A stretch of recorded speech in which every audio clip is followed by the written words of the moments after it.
आ रही है उत्तर प्रदेश के संभल से, जहां जामा मस्जिद के सर्वे के बाद से प्रशासन अलर्ट है। जुम्मे की नमाज को देखते हुए भारी पुलिस फोर्स ने इलाके में फ्लैग मार्च भी किया। डीएम, एसपी, पीएसी, आरएएफ मार्च में मौजूद हैं।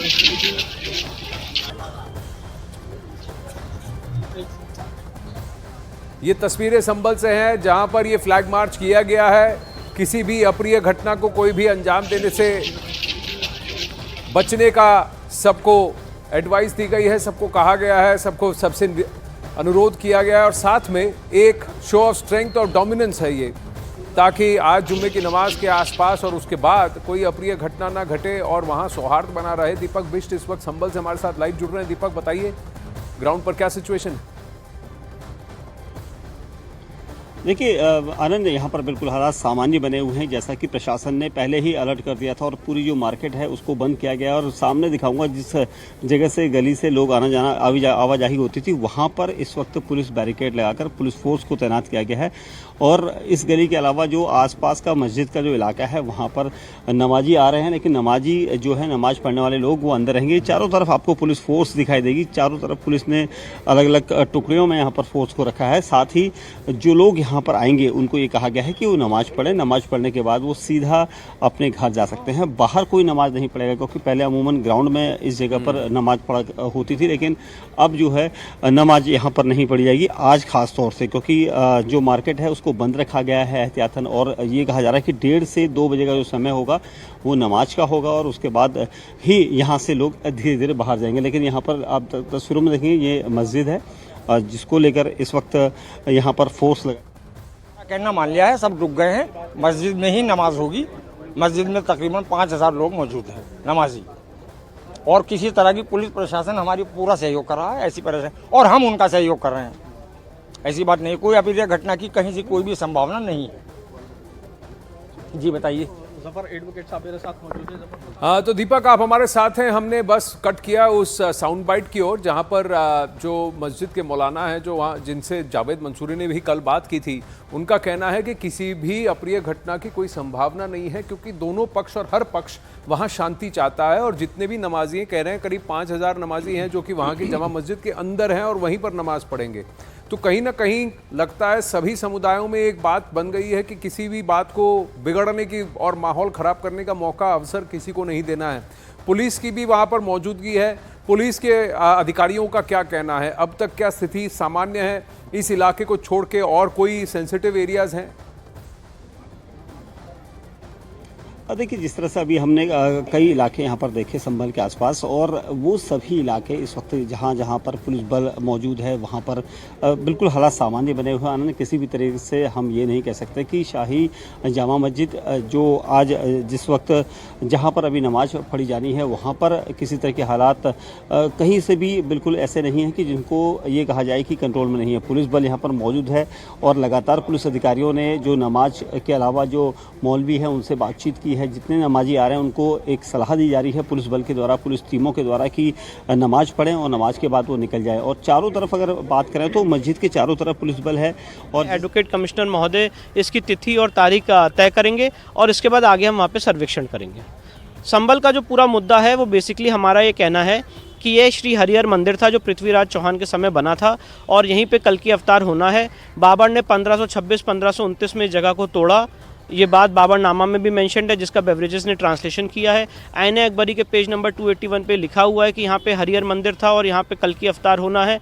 ये बात अकबर के कोर्ट मास्टर अबुल फजल ने लिखी है 1600 के दशक में। अलेक्जेंडर कनिंगम जो आर्कियोलॉजिकल सर्वे ऑफ इंडिया के डायरेक्टर जनरल थे, उन्होंने भी यहाँ पे सर्वेक्षण किया है 1873 से 1875 के बीच में, और उन्होंने पाया था कि एक हिंदू मंदिर का परिसर है जिसको गलत ढंग से मस्जिद का रूप देने की कोशिश की गई है।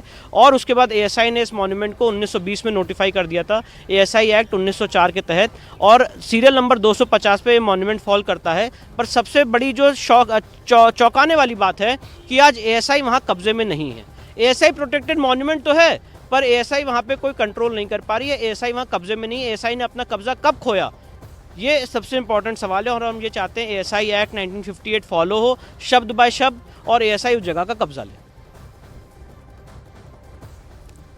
विष्णु जैन का वहां कहना है कि उनके पास कई सारे ऐसे तथ्य हैं जो इस बात की पुष्टि करते हैं कि ये एक तो आर्कियोलॉजिकल सर्वे ऑफ इंडिया यानी एएसआई प्रोटेक्टेड मॉन्यूमेंट है। एएसआई प्रोटेक्टेड मॉन्यूमेंट के अंदर जाकर के किसी तरह की का प्रेयर या वर्शिप करना यानी कि किसी तरह की इबादत या पूजा करना एएसआई के अधीन होता है। ये कैसे उनके कंट्रोल से बाहर आ गया, ये एक प्रश्न वो पूछ रहे हैं। दूसरा वो कह रहे हैं कि जो मुगल शासक थे उन्हीं की जो क्रॉनिकल्स हैं, उन्हीं के जो इतिहास जो लिखा गया था, उनके जो बयानात हैं उसी में लिखा गया है कि ये कभी ना कभी हरिहर मंदिर हुआ करता था, यानी कि वहाँ पर एक मंदिर था, उस मंदिर को तोड़ करके इसको बनाया गया। तो ये केस विष्णु शंकर जैन कहते हैं जो अभी वहाँ पर याचिकाकर्ता हैं। लेकिन दीपक, प्रश्न ये उठा है कि याचिका आते ही उसकी इतनी जल्दी सुनवाई कैसे होगी और हो गई, और आनन फानन में सर्वे के ऑर्डर्स भी पास हो गए और आनन फानन में सर्वे भी हो गया। इस पर कई लोगों ने प्रश्न उठाए। देखिए, बिल्कुल सवाल यही है आनंद को कि देखिए, जिस दिन याचिका लगाई जाती है उसी दिन सुनवाई का भी समय दे दिया जाता है और उसी दिन उस पर आगे की जो रणनीति है वो भी तय कर दी जाती है। और कोर्ट ने इतनी जल्दी फैसला लिया और इसको लेकर यहाँ पर जो मुस्लिम समुदाय के लोग हैं वो खासा तौर पर नाराज दिखे थे और इसी वजह से पुलिस बल बढ़ाना पड़ा था, क्योंकि लोगों की नाराजगी यहाँ पर देखी जा रही थी। और उसके बाद ये कहा जा रहा था कि ऐसा नहीं होने देंगे, किसी को मस्जिद में इस तरह से प्रवेश नहीं करने देंगे, क्योंकि हरिहर मंदिर का जो दावा याचिकाकर्ता ने लगाया था उसके बाद शाही जो मस्जिद है वो कई बरसों से यहाँ पर है, ऐसा यहाँ के लोगों का दावा था। और इस तरह से जो कुछ भी हरिहर मंदिर को लेकर याचिकाकर्ता ने दावा किया है उनके पास कुछ ऐसे सबूत नहीं है, ऐसा यहाँ पर जो संगठन के लोग हैं, मुस्लिम संगठन के लोग हैं, उनका ये दावा था। अब सर्वे करने वाली टीमों ने किस तरह से सर्वे की रणनीति बनाई है ये देखना होगा। लेकिन जो आज का दिन है, क्या सर्वे हो चुका है? क्या सर्वे हो चुका है? क्योंकि कोर्ट की तरफ से ऑर्डर्स था कि दोनों तरफ के अभिभावक जो हैं वो वहां मौजूद रहेंगे और उनकी उपस्थिति में यह सर्वे किया जाएगा, या उसकी तिथि या तारीख कोई और दूसरी है? देखिए, सर्वे का कुछ हिस्सा जरूर होने की यहाँ पर कवायद की गई थी, लेकिन अभी आगे भी सर्वे होगा। और ये सबसे अहम चीज़ ये है कि आनंद, ये सर्वे के लिए पूरी इजाज़त दोनों पक्षों की होनी जरूरी है। और ख़ासतौर से जब यहाँ पर आज हम देख रहे हैं कि नमाज से पहले पुलिस बल की मौजूदगी है, चारों तरफ पुलिस फोर्स है, पूरा जो इलाका है संभल का आधे से ज़्यादा इलाका वो इस वक्त छावनी में तब्दील है। और पुलिस प्रशासन की ये यहाँ पर कोशिश यही है कि शांतिपूर्वक नमाज सौहार्द बना रहा है। और खासकर आज क्योंकि जुम्मे का दिन है और नमाज, जुम्मे की नमाज, ये दोपहर की जो नमाज है इसमें काफी भीड़ आ सकती है और कहीं वहां पर अगर उपद्रवी तत्व आते हैं और जानबूझकर भड़काने का काम करते हैं तो माहौल खराब हो सकता है, अप्रिय घटना घट सकती है। फिलहाल वहां पर सौहार्द बना हुआ है, नॉर्मल सी है, सामान्य स्थिति है और सभी पक्षों का यह कहना है कि सब के सब शांति चाहते हैं, कोई भी वहां पर किसी भी अप्रिय घटना को अंजाम देना नहीं चाहता। धन्यवाद दीपक।